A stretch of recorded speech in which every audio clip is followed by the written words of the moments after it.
Hello everyone, मेरा नाम है डॉक्टर मोहम्मद काशिफ और आज के इस वीडियो के ज़रिए हम बात करेंगे कुछ ऐसे पॉइंट्स के बारे में जो स्ट्रोक और पैरालिसिस के पेशेंट को अवॉइड करना है।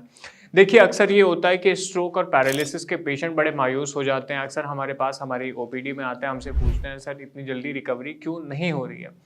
क्या ऐसा मिस मैं कर रहा हूँ? क्या ऐसी चीज़ें हैं जो मैं फ़ॉलो कर रहा हूँ और मुझे फ़ॉलो नहीं करनी चाहिए? या किस तरह के ऐसे मिस्टेक्स हैं, ऐसी गलतियाँ हैं कि जो मुझे नहीं करनी चाहिए, मुझे उन्हें छोड़ देना चाहिए, मुझे इग्नोर करना चाहिए, बिल्कुल क्विट कर देना चाहिए।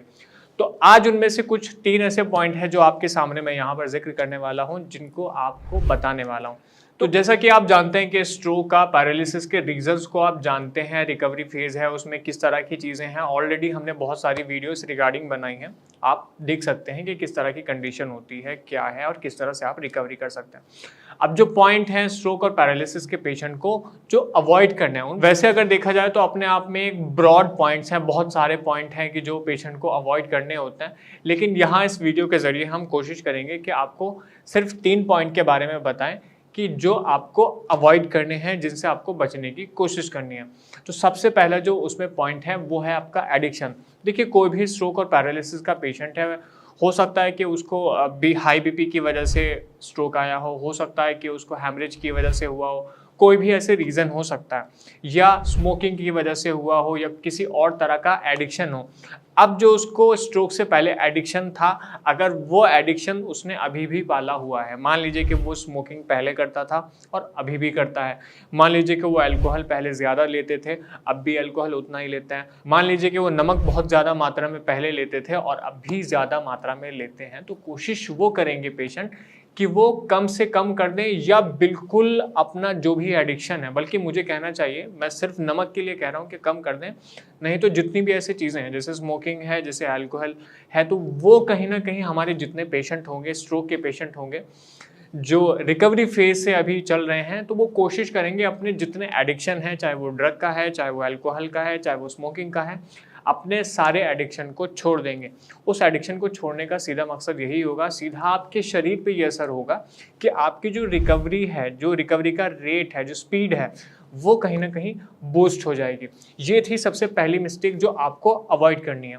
अब बात करते हैं दूसरी मिस्टेक के बारे में। अक्सर देखिए, पेशेंट होते हैं जो स्ट्रोक के पेशेंट हैं, उनके लिए सबसे ज़रूरी जो होता है, सबसे ज़रूरी चीज़ों में से जो होता है वो है उनका न्यूट्रिशन, उनका खान-पान किस तरह से। तो जितने भी ऐसे पेशेंट होते हैं, कोशिश ये करेंगे, हमारे जितने पेशेंट हैं होते हैं, कि वो ऐसा खाना बिल्कुल भी इस्तेमाल ना करें जो उनका फैट लेवल बढ़ाता हो। ऐसा खाना बिल्कुल इस्तेमाल ना करें जो उनके सॉल्ट लेवल या बेसिकली अगर सोडियम लेवल को ज़्यादा ना बढ़ाता हो। यानी वो हेल्दी फूड को खाना शुरू करेंगे। हमने ऐसी कई वीडियो बनाई हैं जिसमें बताया गया है कि आप किस तरह का खाना ले सकते हैं, किस तरह का खाना नहीं ले सकते हैं।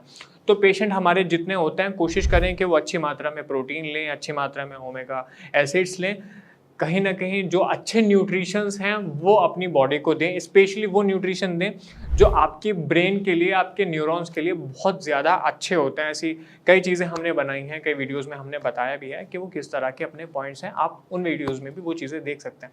तो कोशिश पेशेंट यही करेंगे कि अच्छा एक खान-पान रखें, अच्छे तरीके से उन चीज़ों को खाएँ, प्रोटीन प्रॉपर मात्रा में लें, ताकि वो आपके ब्रेन को बूस्ट करे। आपकी जो मसल में इंजरीज़ हुई है या आपकी मसल जो अभी बहुत ज़्यादा वीक हैं, कहीं न कहीं उनको पोषण मिलना चाहिए, अच्छा पोषण मिलना चाहिए। तो कोशिश करेंगे पेशेंट ऐसे खाने को बिल्कुल अवॉइड कर दें जो आपको अच्छी तरह से पोषण नहीं देता है।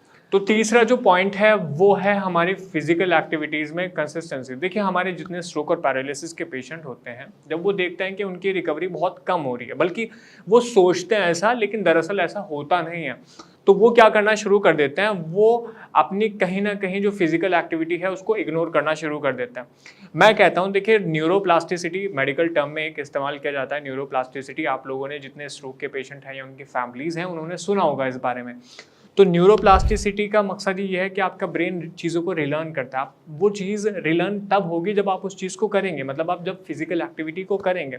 अब पेशेंट यही थोड़ी सी मिस्टेक कर जाते हैं कि वो पेशेंट अपनी जो फिजिकल एक्टिविटी है उसको मेंटेन नहीं रख पाते, उसकी जो कंसिस्टेंसी है, मतलब उसके जो करने का एक क्रम है, स्थिरता है, उसको बनाए नहीं रख पाते, बरकरार नहीं रख पाते।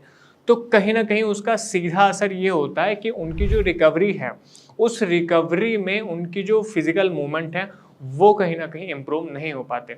तो हमारे जितने पेशेंट हैं स्ट्रोक के, हमारे जितने पेशेंट हैं, हम उनसे यही कहते हैं, आपको भी वीडियो के ज़रिए हम यही कहना चाहते हैं कि अपनी जो फिज़िकल एक्टिविटीज़ हैं, अपनी जो एक्सरसाइज हैं, कहीं न कहीं उनकी कंसिस्टेंसी को बरकरार रखिए, कहीं न कहीं उनको लगातार करते रहिए, बिल्कुल भी मत छोड़िए। आपके सामने मैंने तीनों पॉइंट्स बताए हैं, मुझे लगता है कि जो 3 पॉइंट्स आपको इस वीडियो के ज़रिए बताए गए हैं, कोशिश करिए कि उन पॉइंट्स को इग्नोर करें, मतलब कि इग्नोर करने का मतलब जो चीज़ें छोड़ने वाली हैं उनको छोड़िए और जो चीज़ें करने वाली हैं उनको करिए। फिर भी आपका कोई सवाल है, फिर भी आप कुछ पूछना चाहते हैं कि आपके रिकवरी में कुछ दिक्कत है, कुछ आप जानना चाहते हैं हमारे डॉक्टर्स की टीम से या हमसे कुछ जानना चाहते हैं, तो आप हमें नीचे दिए गए नंबर पर कॉल भी कर सकते हैं। हमारी टीम आपके लिए हर समय उपलब्ध है। धन्यवाद।